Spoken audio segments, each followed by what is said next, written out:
And we just wanted to mention that one because that the use of the piano is going to come back throughout the score. Right, and David, to your comment earlier that you were saying about you wonder if Philip Glass and Steve Reich and them were kind of somewhat influenced by this.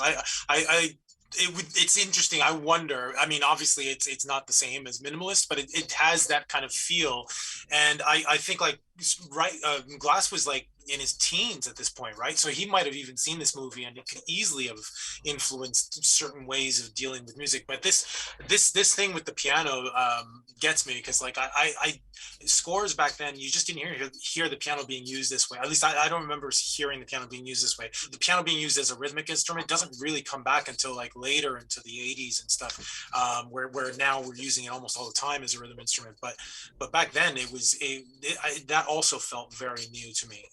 And correct me if I'm wrong. I'm more than happy to I, watch other movies that have it like I'm that. pretty well know a lot of the 40s scores and films. I couldn't think of one Yeah, that uses the piano in this way.